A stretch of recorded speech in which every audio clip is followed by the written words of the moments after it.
बिस्मिल्लाहिर्रहमानिर्रहीम। क्या आप लोग जानते हैं कि कौवा आखिर क्यों डरता है?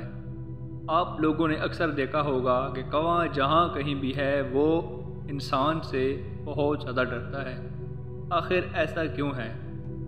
तूफ़ान नूह गुज़र जाने के बाद जब हज़रत नूह अलैहिस्सलाम की कश्ती जोदी पहाड़ पर पहुंचकर ठहर गई थी, तो हज़रत नूह अलैहिस्सलाम ने रोए ज़मीन की खबर लाने के लिए कौवे को भेजा। तो वो एक मुर्दार देखकर इस पर गिर पड़ा और वापस नहीं आया। तो आपने इस पर लानत फरमा दी और इसके लिए बददुआ फरमा दी कि वो हमेशा खौफ में मुब्तला रहेगा। चनाचा कौवे को हर हाल और हर में कहीं भी पनाह नहीं है। आप लोगों ने अक्सर देखा होगा कि कौवा जब उड़ रहा होता है तो वो इंसानों से बहुत ज़्यादा डरता है।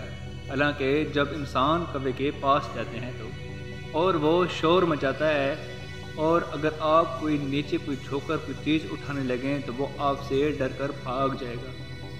इसलिए कौवा तब से लेकर आज तक डरता ही आ रहा है। वीडियो देखने का बहुत ज़्यादा शुक्रिया। नए टॉपिक के साथ मिलेंगे, तब तक के लिए इजाज़त दें। अल्लाह हाफ़िज़।